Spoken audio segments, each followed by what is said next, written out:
is the sound of Rachel Good. And, oh, beg your pardon, till I fade that down. And as I say, Rachel, we hope to get Rachel up in the new year, Jimmy, don't we? We're really looking forward to that. She'll be, as I say, performing with Sean Keane.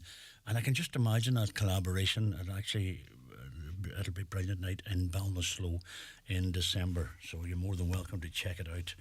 All right, Monday night sessions as always, yeah, and delighted to have your company, by the way. As I said, we are streaming everything on all our platforms tonight, and we want to thank Joe Dex, by the way, too, for last week. I don't really got a chance to chat to Joe much about it, but with his professionalism, he carried the show right through for us, and thank you very much, Joe, very much appreciate it. Well, I move on to our first guest on this Monday night, and I'm delighted to welcome in Seamus Maguire, born and grew up in Sligo in a family which fostered a great love of music, especially the art of fiddle playing. And I love that. Seamus, good evening to you. Hello there, how you doing, Paul? I'm very well, thanks. When it says that, how many, that quote there, how many were in the family, Seamus? 6, I'm the eldest of 6. You're the eldest of 6? 2 boys and 4 girls. So, is the music in all the children? Yes, although not all of them play as much as myself and my brother do. But my sisters all played as well, and we had a great time as kids. And was it a very musical home? It was. My parents both musical. My mum played the fiddle, and Dad played the piano, and they came together through a great love of music. And you know, they encouraged it. And interestingly enough, they kind of encouraged both classical and traditional music. Traditional was probably the number one, the love of traditional fiddle playing from Sligo. But we all kind of got a chance to train classically as well, which kind of gave it an interesting... You would be sort of, now if maybe I'm wrong, I don't know nothing about it, but I would imagine there would be a more complex area, the classical, more... I don't know what you call it, the strictness maybe, the word I'm looking for. I think that's fair enough, more formal, I suppose. More than... I always imagine if you could get away with things if you're playing them in traditional, whereas the classical, there's no room for error. Very true. That's absolutely true. You know, Sligo is interesting from that point of view because you probably know that Sligo has a Feis which is kind of like a classical stream, which encouraged young people to play at that level, and they had very, very good standard competitions every Easter. The Sligo Feis and like top classical adjudicators from Dublin would come down and assess the young players and give them pointers and all this kind of thing. Wow. But at the same time, Sligo has this world famous fiddle tradition. Names like, if you're into trad music, names like Michael Coleman and Paddy Killorn and James Morrison, they all came from Sligo and emigrated to New York in the 1920s and 30s. And is fiddle playing synonymous with Sligo in such a way? Well, it's very closely linked. Sligo and Donegal, mind you, as well, has a different style of fiddle playing. And Clare, they're the 3 big counties for fiddle music in Ireland, like Sligo, probably Donegal. And I don't know if you know Paddy McManaman. Yes, I do. Well, Paddy was a great friend of ours, and we were delighted to. We were out live last Monday night, and I seen Paddy coming on, and I was delighted to see him because the crack was good, and very humble, honest man. Honest to God, man, it's lovely being in his company, and Paddy done a couple of reels and things for us, and it was just great. It was great to see, and he's a lovely man. Yes, and hopefully we'll get him back up again some more Monday night. Yeah. But Seamus, the background, you studied classical music? Well, I did until I was about 17 or so, and I did think about doing it as a career, but I was also interested in school. I was interested in science and that kind of thing, and my parents were a bit, I suppose, like a lot of people, wondering was music going to be a great way to make a career, And I took an interest in, as I said, in science and medicine, and I decided to go down the medical career route. So I went to Galway to study medicine, and I loved it. I did really. And well, you were just mentioning off air, you're retired now, but you had a long career, distinguished career here in Letterkenny. I worked here for almost 30 years in the University Hospital, or Letterkenny General as it was then, and I worked in paediatrics, in child health, and I loved it. It was a very rewarding specialty, and great to to be able to help children and parents. A lot of it was working with parents, actually, and explaining things. I think them roles, Seamus, you have to be cut out for them. There's a dedication there as well, stroke vocation, Well, yeah, some of it is hard, and I think you do have to be able to to cope with the bad days as well as the good days. Certainly. Would the music be that escapism? Glad you mentioned that. That is very true. And after a stressful day, maybe breaking bad news to parents, things like that, or dealing with difficult situations, I would often just go and play my violin for a half an hour to help unwind and just move your head to a different place. Exactly. So you're absolutely right. Very, very good. That's brilliant. It's great to have that, I suppose. Yeah. And that's probably what's, maybe comes to a lot of people. They don't have that wee escapism. Maybe they build things up. Maybe you need a release valve there somewhere along the line. Some people find it in sport and that, and maybe in, I don't know, reading and things like that.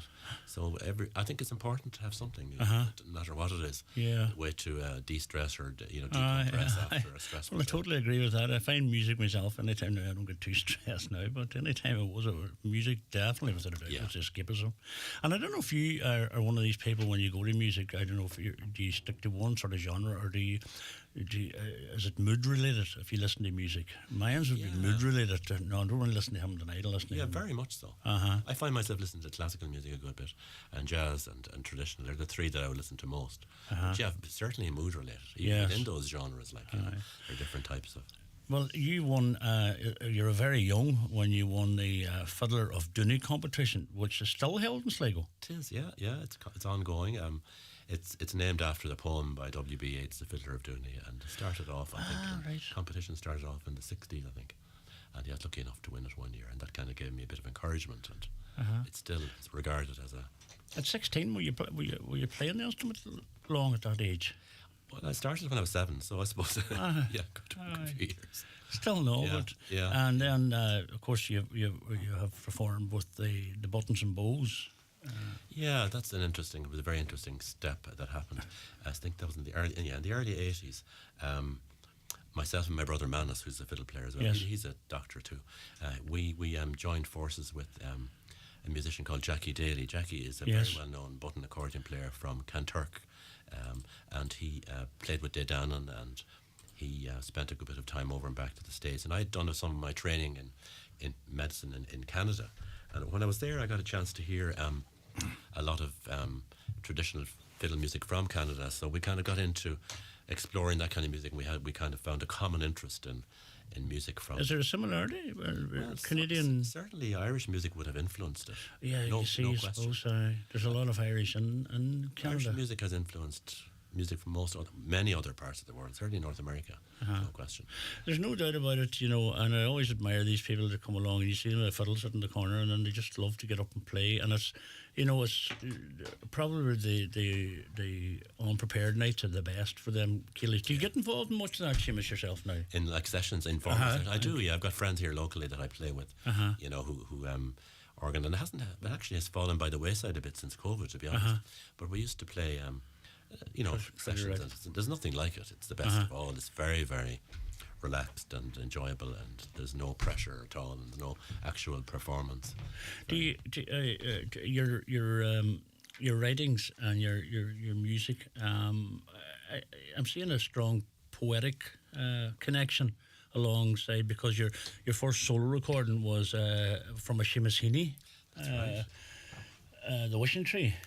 Yeah. It was an album that I did for an American company called Green Linnet, and the main idea of it came from a poem of Seamus Heaney called The Wishing Tree, which he wrote actually in honour of his mother-in-law. And I just loved the poem, and I used the viola on it and the fiddle, and joined by my friend Neil Martin, the cellist, and that was in fact how we got the first ideas for the string quartet, was through that experience together. But yeah, I think, and interestingly, I got to know Seamus Heaney after that. Oh, did you? I sent him a copy of the recording, and he was very gracious in his reply and wrote to me a few times and met him a few times. You couldn't meet a nicer, more down-to-earth man. He always seemed to give that appearance. Very much so. Very easy conversation. Very, very easy, and very no airs and graces. Well, we would love to get into a piece of music if you don't mind, and I'm looking forward to chatting more. The first piece you're going to do for us. Okay, well, I'm going to play a tune, actually, a slow piece. It's a song. It's the air of a song from Donegal. I learned it from the singing of two of my big heroes in Irish music, Triana and Myra Nigonal. Yes. We've got strong connections with Rena Fershta. And this is the song which is called Mailche Cian Dúran, translates into English as the sandy hills of Cianduran, which is over in that part of the world, around the Farish. The words were by a man called Sean O'Griana, and then the air is probably traditional. It might sound familiar because it's also the air of a song from Northern Ireland called The Blue Hills of Antrim. So we'll have a go at Méilse Cianduran. Lovely, whenever you're ready.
Beautiful. Thank you very much indeed. Beautiful piece of music there.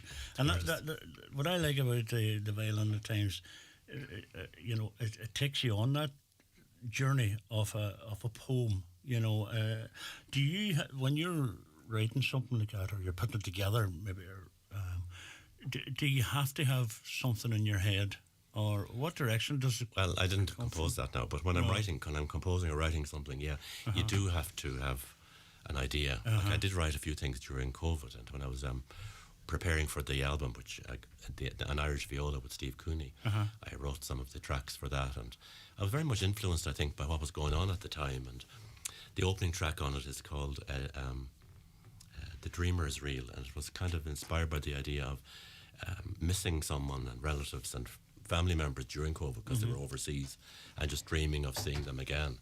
And so, yeah, I think an idea. You do need some kind of a spark or when you put because I'm always you see it's okay if you're writing a song because you can put the words in it, but if you're writing a piece of music, I'm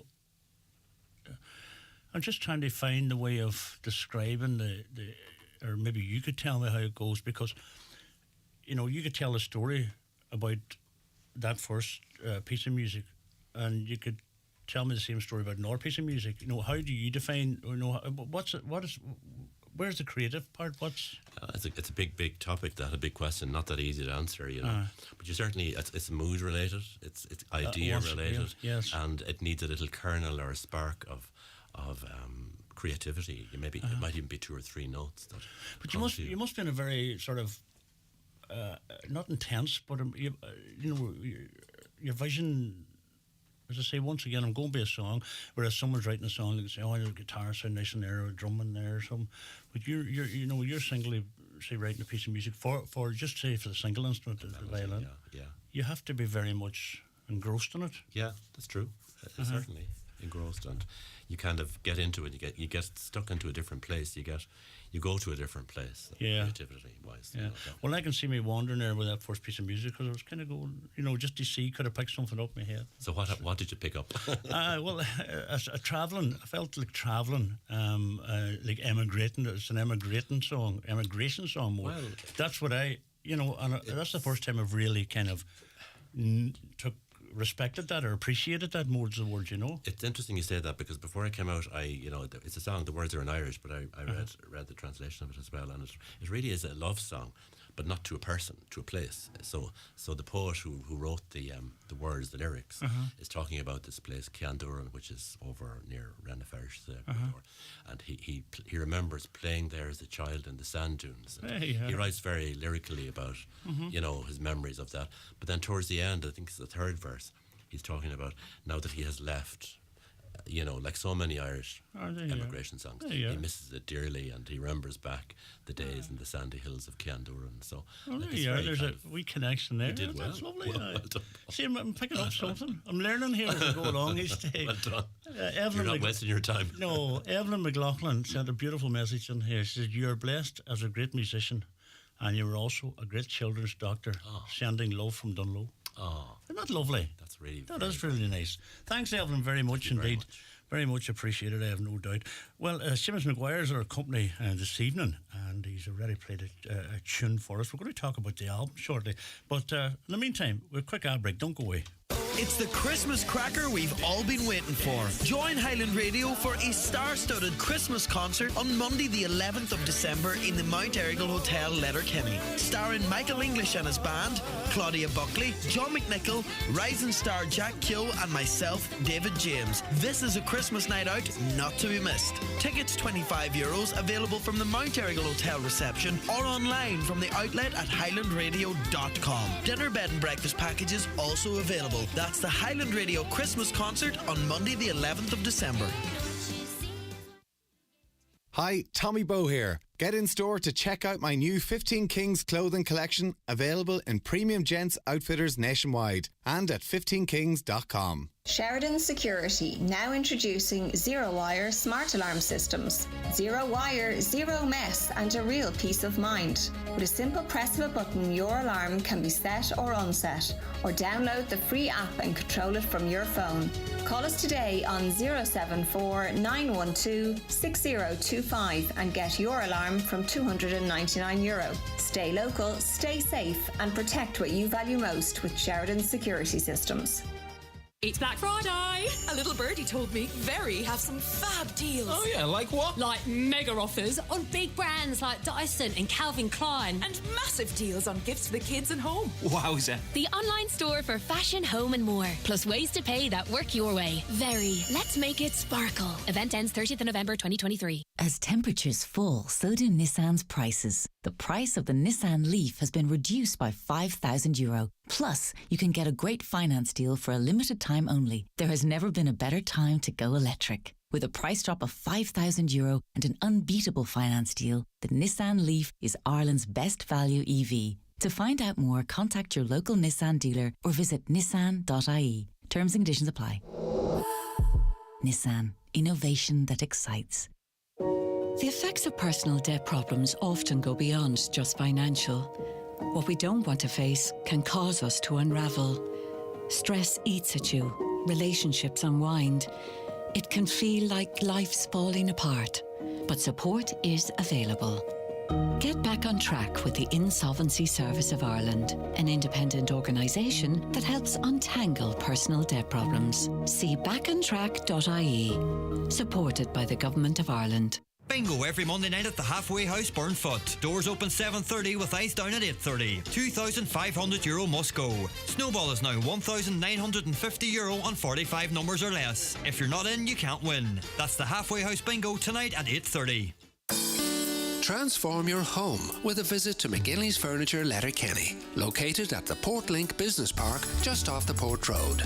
You'll find a huge selection of top quality suites, beds and mattresses, also slide robes and custom-made dining and occasional furniture, with prices to suit every budget. See the great choice for yourself at our showroom, McGinley's Furniture, Portlink Business Park, Port Road, Letterkenny. Click mcginleysfurniture.com. I'm making a move. Looking for real choice? Leave diesel behind and make the move to Toyota Hybrid Electric at Kelly's Toyota Letterkenny and Mount Charles. World-leading hybrid electric technology, lower emissions driving, with the widest choice of hybrid electric models from Ireland's best-selling car brand. With flexible payment options available, make the move today at Kelly's Toyota Letterkenny and Mount Charles. Toyota, built for a better world. Broadcasting throughout the Northwest and across the world online. This is Highland Radio. Dogu do Station, Highland Radio. It's not just that Sammy has had his... Someone's getting carried away. You're welcome back. Monday night sessions. We are joined in the studio by Seamus Maguire, and he's already played a lovely piece from us. And Seamus, if you don't mind, we can talk about the West Ocean String Quartet. And that originated in 95, is that right? Yeah, I think maybe 99 actually, I think Okay. It started off kind of as a conversation in the studio. I was working on an album we mentioned earlier, the Seamus Heaney Wishing Tree album, and one of the guest musicians on it was Neil Martin. He's a very well known, very distinguished musician from Belfast, and he plays the cello and he plays the uilleann pipes brilliantly, and he's also a composer. And we were just chatting in general, as you do in studios with time to spare between tracks, about ideas and all that kind of thing. I mentioned to him the idea of a string quartet that might play traditional Irish music or Irish music, and he was very interested in this idea, and he thought about it for a while. We both thought about it, and a few years later we eventually got 4 people together and had our first rehearsals and recorded a total of 5 albums together, and we've done a lot of he's a great composer and arranger, and he kind of keeps the trad side of things, but nonetheless it has a classical format. So there are 2 fiddles, 2 violins, there's a viola and a cello, and the music is carefully planned and organised so that it allows the musicians to express their background. I mean, I'm mainly a trad player, so I play, would take the melody on the trad tunes, and Niamh Crowley, who's the other violin player from Sligo, she classically trained. Kenneth Rice plays with the Irish Chamber Orchestra, he's the viola player, and Neil is a bit like myself, a mixture of classical and trad in his background. It's a kind of an unusual mix, and isn't it very much so? Very unusual, and it kind of taken off very well, and we've done a lot of interesting gigs and places and been to nice places. There's one place here in particular, just from seeing in my notes here, and you held your first rehearsals at the Tyrone Guthrie Centre in Anna-McCarrick, Anna-McCarrick. Where's that? It's in County Monaghan. And it was donated to the state by Tyrone Guthrie, who was a playwright, a producer and all that kind of thing, and it's now a centre for artists to rehearse, and writers and visual artists and musicians. It's a great place. Well, if it was handed over to the state or whatever, as that, I have no doubt then it's one of them places has great acoustics, great atmosphere in it. Then there's, it has to have that, doesn't it? And one of the big things I remember about it is that you all eat together in the evening in the house itself. So you've got people who are musicians, as I said, and writers and poets and dancers, and all at the same table. And it's a very creative, very, very good, very conducive to and a very relaxed manner. Very relaxed, and everybody works very hard. It's taken very seriously. It's actually quite hard to get in. It's it takes a long time to get a place in there. Is that right? But it's very stimulating to meet people from other branches of the arts. You know? Isn't it lovely that someone had the foresight to leave their property like that? Yeah. And not only is it just like say a visitor centre, but it's carrying on such great music and bringing such music together. Absolutely, yeah. Well, I'm just wondering, was the owner of that, Tyrone Guthrie, was he involved in music or was it? No, he was involved in drama mainly. Plays right, all the arts and very good. Theatre. Lovely story. Lovely. That's a place I never heard tell of. Anna Worth checking out. Anna McCarrick is the name of the place. Anna McCarrick. Yeah. Do you know what? I'll certainly will do that. Yeah, Tyrone Guthrie. Just to see. We'd love to get another piece of music, Seamus, if you don't mind. I'd like to play a tune by one of my favourite composers. He's is the greatest of all the Irish composers, in my opinion, Turlough O'Carolan. He was born in 1670. Right. And he, as a young man, unfortunately, he got smallpox, and at that time there were no immunisations or vaccinations. So he was severely affected and became blind. So he was a blind harpist and composer, but he became very famous and very sought after as someone who would compose music in honour of wealthy clients, wealthy, benefactors.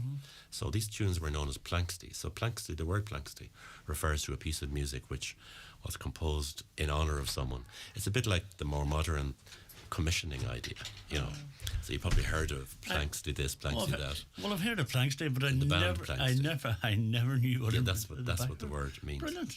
So I'd like to play a planxty. It's not one of the better known ones. It's called planxty.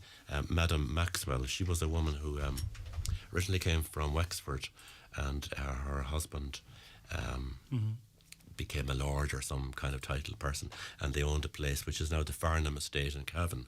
Oh, very well known. Yeah. And who owned that, you say? They did? Way back, like in the, I don't know what year, late 1700s or something. Early 1700s. Lovely. So it's called Madame Maxwell. And I have to go. It's on the new album that I recorded with Steve Cooney. We'll talk about that after this. Thank you very much indeed.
Thank you very much indeed. Thank you. The album, this album we're looking at, this is the current album recorded down with Billy Robinson. Correct. Down at the Groove Shack. Yeah. And you have 13 pieces of music in total. And who it was yourself and Steve Cooney were involved in this. And I just see from it all the tracks, you played viola and all the tracks and fiddles and guitars and that. What inspired this album? Well, it was very much a COVID project, to be honest with you. The viola is an instrument that, even though the violin is my first instrument and always will be, the viola I've loved for a long time as well. And the reason I think I like it so much is because it has a deeper resonance, and it's described as the instrument which is closest to the range of the human voice, and I found that it's a very good way of expressing certain kinds of emotions and feeling in music. So I wanted to do an album of viola music, which hadn't actually been done. A full album of traditional music, Irish music, hadn't been done on viola before. Like, it had been used on backing tracks and in other forms, but not as a solo thing. So I chatted to Steve about it. Steve is from Australia, but he lives in Teelan. He's been living in Donegal now for many years, and we had met many times before, and I knew him very well. We got on well together, and he was up for the idea of collaborating on it. It was a bit tricky during COVID to do that, as you can imagine. Of course, absolutely. But it gave me, it was a great distraction. And you mentioned earlier this concept of having something to escape, using music as an escape, and it was very much an escape for me from COVID, I think. And the inspiration then came from that. Do you think the lockdown situation and things like that, did it inspire any sort of feelings that you put into music? Yes, well, I mean, certainly, I think we mentioned The Dreamers earlier, which is one of the tracks that I wrote about the theme of missing loved ones during COVID that you couldn't see because they're overseas and that kind of thing. So certainly it was COVID related. But then it was more than that as well. I mean, it was an exploration of the viola as an instrument in Irish music. It wasn't all about COVID, to be honest. But so, I mean, I had to look through a huge range of traditional Irish music to see which pieces might suit the viola, and I narrowed it down eventually to 13 tracks and worked with Steve on rehearsals, and we're very happy with working with Billy. Was great too, because I worked with Billy on many of the West Ocean albums which were recorded out there. Great man. Very, very easy to work with. Very easy to work with. Very talented. Terrific guy. Well, the album's called An Irish Viola Gaelic. Gaelic, yes. An Irish viola, It features yourself and Steve Cooney, and there's 13. Are they all written by yourselves? No, not so many of the tracks are traditional. I composed some of it and arranged all of it, but many of the tracks are. The last piece you played there is on it, Madam Maxwell. Madam Maxwell is on it, yeah. Well, we've got a couple of Father Paddy Dunn says you're a wonderful legend. Give him my best wishes. Oh, it's lovely to hear from Paddy. How are you doing, Father Paddy? And such a lovely, caring man. Dr. Seamus says we met him in pediatrics in 1987 from the Friel family in Convoy. Oh, thank you so much. You know, it's wonderful to hear back from parents of children that I was lucky enough to look after, and it's so fantastic to get kind comments. You have that in conversation with you. You certainly have that just coming across very much so as that, and enjoying your company, definitely am. Say hello to Seamus, great musician, and was so good when looking after our children in Peds, from Frank and Eiling. Thanks. There you go. Thank you so much. Thank you very much indeed. And the album is available. Well, you got on the RT playlist or the RT Folk Awards shortlisted that last year. Yeah, that was a nice big night out in Vickers Street. I love Vickers Street. Great place. I'll never forget the night. It was a great night, but I got COVID at it. That was back a long time ago. But it was good, and we were delighted with the response to the album. And if anybody's interested, it can be got on the website, SeamusMaguireMusic.com. Yep. I see that's your music page. Seamus, we could chat forever, but time's against us. I just want to say thank you very much. I've enjoyed your company. I've enjoyed even, as I say, I picked up on something tonight which I didn't think I had in me. That sort of poetic where it's taken me. So you did give me a wee journey. So I look forward to listening to this album and the tranquility of my own. Thank you very much. Place, and maybe I'll come back some other time. I'd love to. Listen, it's an absolute honour. Seamus, thank you very much indeed. Thank you very much indeed. Thank you. Taxpayer, use Ross Revenue's online service to pay and file online by Wednesday, November 15th. If you are not yet registered for Ross, do so today at revenue.ie. Avoid a surcharge, interest, penalties and a possible tax audit. Don't miss the November 15th deadline. Pay and file on time. Is the appearance of your staff important to your business? It's the first point of contact for customers when entering your premises. At C&M Embroidery in Letterkenny, they have a huge range of clothing covering all areas of the workplace. It's widely known that customers warm to and trust employees that present themselves well. Have your company name embroidered or printed on all your work uniforms. Contact C&M Embroidery on 07491 28097 and get your staff looking their best. House to Home Bridgend, Donegal. Our modest front door opens onto 2 floors of Irish-made furniture, suites, beds, mattresses, dining and occasional furniture. Step into our showroom and see how we can transform your house into a home. House to Home furniture, flooring, slide robes and interiors